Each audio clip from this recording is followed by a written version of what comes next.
Hey, everybody, happy Shabbat to you. It is a Shabbat. It is the seventh day. And sitting here reading in some Jubilees and trying to demo for my kids just how truly easy fishing for men is. And I just started reading this again. Jubilees, I read this often. But there's some very interesting stuff. Jubilees is a lot like Exodus. It talks a lot about the same stuff. It's more details. It's more meat and potatoes with the rest of this.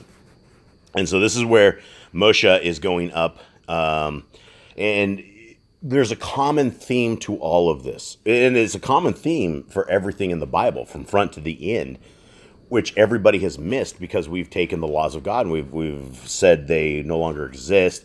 They're on the cross. We don't have to follow them. You know, we've fallen into Satan's greatest deception that the laws of God are on the cross. And that's not the theme of the Bible. When you read, that's the theme of the Christian religion. The theme of the Bible, even in Jubilees, where these are books that should have been in the Bible without a shadow of a doubt, but they weren't. They gave us a 66 book, 39 in the Old Testament, 27 books in the New, and it ended up with 66. And we didn't have this. So looking at verse 5 here, and Moshe was on the mount 40 days and 40 nights, and Elohim taught him the earlier and the later history of the division of all the days of the Torah and of the testimony. And he said, incline your heart to hear every word which I shall speak to you on this mount, and write them in a sefer, in order that your generations may see how I have not forsaken them for all the evil which they have wrought in transgressing the covenant which is the Torah, which I established between me and you for generations this day in Mount Sinai. And thus it will come to pass when all these things come upon them, and they will recognize that I am more righteous than they in all their judgments, and in all their actions, and they will recognize that I have been truly with them. And this is something very, very important that I don't think everyone understands, is the judgments and the ways that our Father are holy. There's not a thing of nasty to them. It's all a holy thing. It's be righteous. Love God with all your heart, mind, and soul. Love your neighbor with all your heart, mind, and soul. Don't drink the blood. Don't marry. Things that are good. There's not something that if you want to join a band of robber barons, don't kill somebody when you're in the robber barons. It says you shouldn't be in the robber barons. You shouldn't associate with people that are in the robber barons. Things of that nature. But we don't recognize those and we don't know them because we've put the Torah on the cross. So this is, as we go through this one chapter, it goes into the stuff, and I have this underlined because I've been through this before, but for they will forget all my commandments. Who's they? Is that you? Is that the people of the today? Because nobody keeps God's commandments. So they will forget all my commandments, even all that I command them, and they will walk after other nations, and after their uncleanness, and their shame, and will serve their Elohim, and will prove them unto them an offense, and a tribulation, and an affliction, and a snare. And many will perish to be taken captive. And this is talking about the people right there. But this is talking about for all generations here. Here's some more. And I will send witnesses unto them, that I may witness against them, but they will not hear, and will slay the witnesses also, and they will persecute those who seek the Torah. And they will abrogate and change everything as to work evil before my eyes. Guys, if you believe that the laws of God are gone, that is evil before the eyes of God, because that's not true. What else do we do? What do we do then, and what do we do now? This is the common theme. And they will forget all my Torah, and my commandments, and my judgments, and will go astray as to the new moons, and Shabbat, and feasts, and jubilees, and ordinances. Right? Do you guys keep Sabbath? Most people don't. So there you go. There's the Sabbath. Does anyone blow a shofar for the new moons? No. Everyone's like, that's a Jewish thing. We don't do that. All right, what about the feasts? No, we don't have the feast because that's the law of Moses. That's the old days. That's the old school. What about Jubilees? Christians wouldn't even know what a Jubilee year is. They have no idea. They wouldn't know that they need to return what is due to them or what is owed and vice versa. I mean, it's a Jubilee. It's a freedom fest.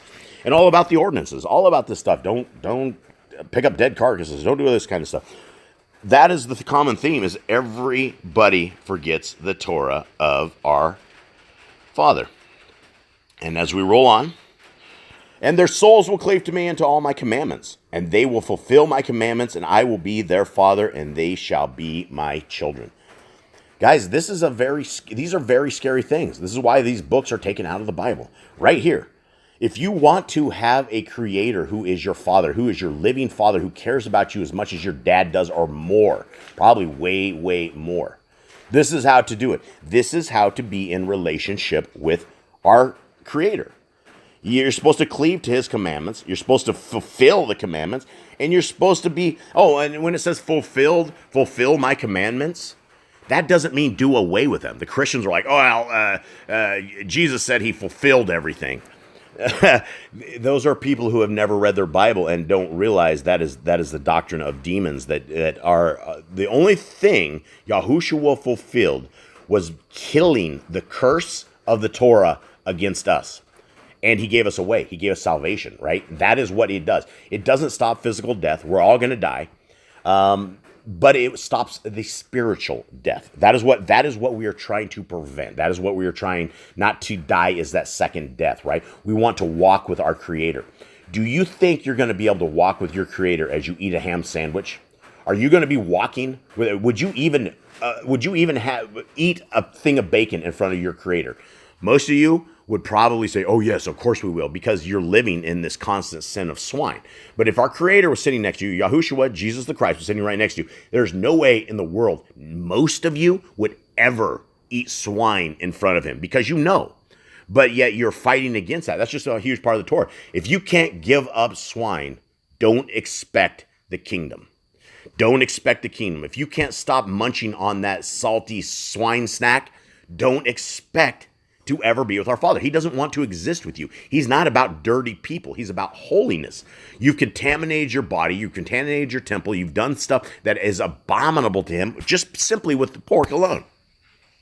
So the common theme that we're working here and throughout this is that the Torah is for all time. Here, let's take a look at this. And they shall be called children of the living Elohim. Those are people who keep the laws, statutes, and commands. They're children of the living Elohim. And every angel and every ruach shall know, that they shall know that these are my children, and that I am their father in uprightness and righteousness, and that I love them. So what does it say right here? It says there's a whole band of angels and there's a whole band of invisible things that we have no idea what's even out there. But the people that are keeping the commands, you have a whole choir of people sitting there clapping. The people that are like, wow, the human is following the laws, statutes, and commands of our Father. That's what it says. They shall know that these are my children. How do you want to be a child of God, or do you want to be a child of Paul? Most Christians want to be a child of Paul, because that is where their doctrine is. And the time's up. The time is up that you guys can get this fixed. The time is up that we can actually get into this. And this is why I will constantly always harp on you guys to read your Bibles. So for those that are within earshot of this teachings, please read your Bibles. That's the only way. That is the only hope, is to understand the what our Father has for us. When I say read your Bibles, start with Genesis, Exodus, Leviticus, Numbers, and Deuteronomy. And read that over. Then start again and read that over. Start again and read that over. Do that 10 times. Do that 10 times. In fact, we're supposed to be doing that all the time. We're supposed to be doing it every day. We're supposed to recite part of the Torah. We're supposed to do it when we wake up, when we go to bed, especially on Shabbat. All these times we're supposed to be reading the Torah so that you understand what it is. But if I ask most people out there what is the Torah, they have absolutely no idea, because the 501c3 Church of Synagogue of Satan has destroyed any hope that people have, because people are too lazy to actually read your Bibles versus having some guy in a pulpit who gets paid by your 10% to teach on the wrong day and to have potlucks full of pork. It's not a good idea, folks. We have one shot at this. I'm out.